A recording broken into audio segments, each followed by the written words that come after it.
Hello guys, आज मैं लेके आई हूँ I have order books you like मांगा का चैप्टर 13 एंड 14।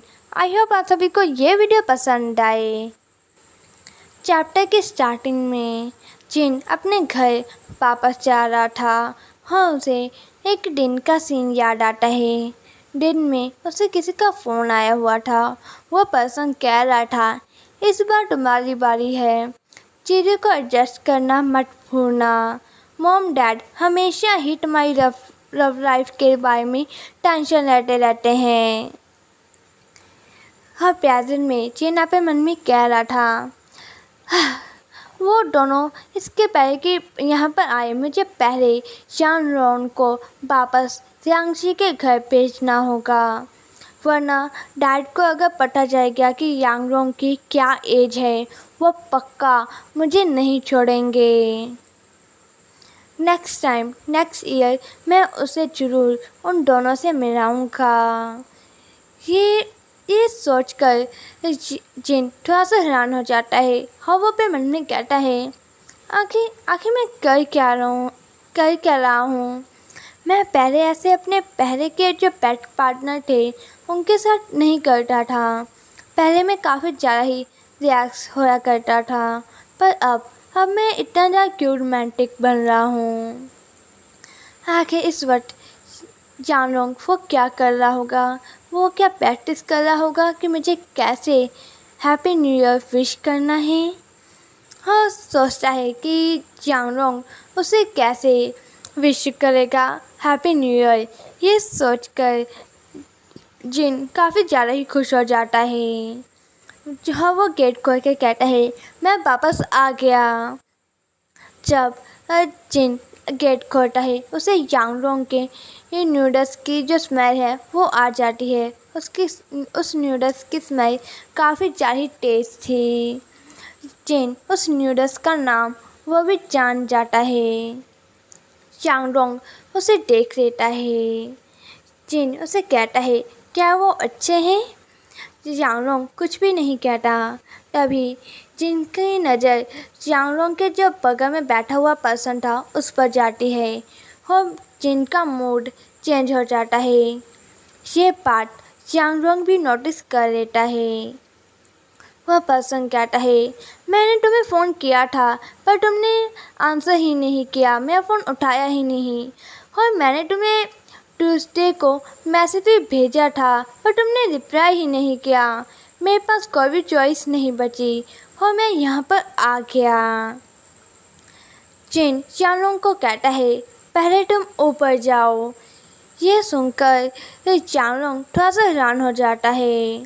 हाँ, वो अपने नूडल्स पैक करता है। हाँ, वो अपने मन में जाते हुए कह रहा था, इसकी टोन थोड़ी सी आज अलग थी, पर मुझे आज हमारे बीच में दूरियां फील हो रही है। जिन यांगलोंग को जाते हुए देखता है। जब यांगलोंग अपने कमरे में जाता है, वो दोनों डरने लग जाते हैं।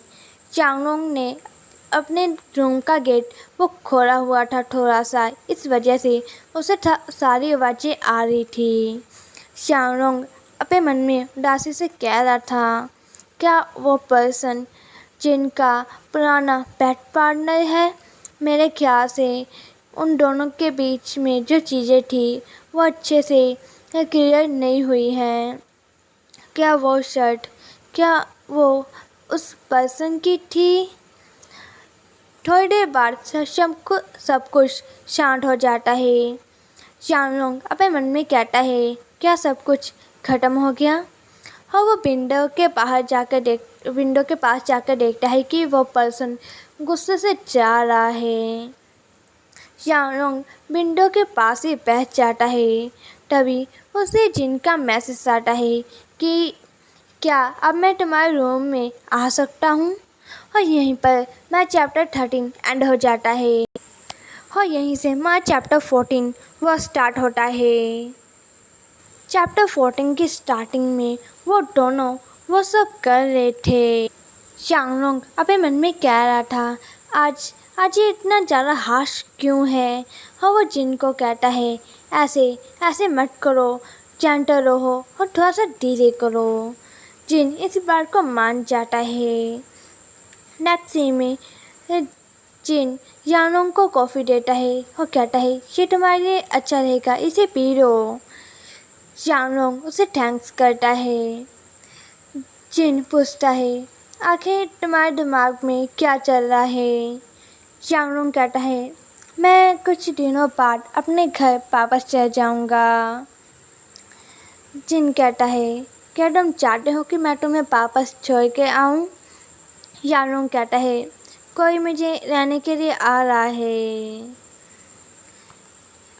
जिन उसके सिर को सजाता है और कहता है अगर तुम फिर दोबारा से मेरे घर आना चाहो तो तुम आ सकते हो, बस मुझे फ़ोन कर देना, मैं तुम्हें रहने के लिए आ जाऊंगा। यानोंग कहता है तुम मेरे साथ इतने ज़्यादा अच्छे क्यों हो। ये सुनकर जिन थोड़ा सा हैरान हो जाता है। ऐसा क्वेश्चन पहले उससे कभी भी किसी ने नहीं पूछा था। यानोंग इस वक्त अपने जो इमोशन है उसे संभाल नहीं पा रहा था। वो रोने लग जाता है। उसकी शर्ट से उसकी जो शर्ट थी वो कुछ ज़्यादा ही बड़ी थी। जिन उसे संभालने लगता है और कहता है यानोंग कहता है वांग जिन वो पर्सन कौन था, क्या तुम उसे प्यार करते थे। जिन उससे अपनी आंखें फेरता है और कहता है नहीं। यानोंग उसे कहता है कि जो झूठ बोलते हैं वो डॉग होते हैं। जिन कहता है मियाऊं। ये सुनकर यानोंग कहता है ये बिल्कुल भी फनी नहीं है। उसने कहा कि उसने तुम्हें ट्यूसडे को बुलाया था, फ़ोन किया था। अगर मुझे अच्छे से याद है तो वो वही दिन था जब मैं यहाँ पर आया था।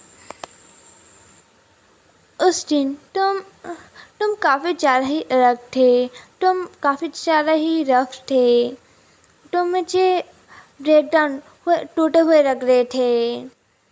जिन कहता है उसे टूटे हुए मत कहो, तो मैं कह सकते हैं कि मैं उस दिन कुछ स्टेंज ही एक्ट कर रहा था। यानोंग कहता है हाँ, तुम काफ़ी ज़्यादा उस दिन स्टेंज एक्ट कर रहे थे। जिन कहता है अगर तुम कहते हो तो वैसे तुम्हारा क्या तुम किसी के प्यार में पड़े हो। ये सुनकर यानोंग थोड़ा सा शॉक हो जाता है और कहता है मुझे नहीं पता। यहाँ पर एक पर्सन है जिसकी मैं काफ़ी ज़्यादा ही परवाह करता हूँ, पर वो किसी और को काफ़ी ज़्यादा ही प्यार करता है। मैं होप करता हूँ कि वो ऐसे ही हमेशा रहें, पर मैं क्या करूँ। मैं उससे दूर नहीं रहना चाहता। हाँ, वो काफ़ी ज़्यादा ही कपा रहा था, ट्रैम्पल कर रहा था। जिन उससे वो मग रहता है। हाँ, वो अपने मन में कहता है इस एज में जो हमारे इमोशन होते हैं उस पर हमारा काबू नहीं होता। हमारे इमोशन इस पर काफ़ी ज़्यादा इंटेंस होते हैं। इस वक्त जो हमारा लव होता है वो काफ़ी ज़्यादा ही मिसेबल होता है। ये जो हालत है, ये जो हमारी दिल को काफ़ी ज़्यादा ही कंफ्यूज कर देते हैं। हमारा जो सिर होता है वो हमेशा ही चकराता रहता है, हमें समझ नहीं आता। जो हमारे हार्मोन्स हैं वो हमारे बिगड़ जाते हैं। हम अपने आप से ही लड़ाई किया करते हैं। हाँ, इसकी आँखें बिल्कुल वैसे ही हैं। इस वक्त हम अपने आप पर रिग्रेट करते होते हैं, अपने आप पर प्रेम करते होते हैं। और वो यानोंग के आंसू पहुँचता है, उसे गले लगा लेता है। वो कहता है अपने आगे कहता है पर जो टाइम है ऐसे ही पास हो जाता है। इस वक्त बस हमें कुछ टाइम और कुछ अपनी पर्सनल प्लेस जगह की ज़रूरत पड़ती है। ज़्यादा इस बारे में नहीं सोचना चाहिए। और वो दोनों एक दूसरे को हक करते हैं और वो सो जाते हैं और यहीं पर हमारी ये मांगा ऑनगोइंग हो जाती है। गाइस इसके चैप्टर 4 या 5 दिनों के बाद आते हैं। जब वो चैप्टर आएंगे तो मैं एक्सप्लेन कर दूँगी।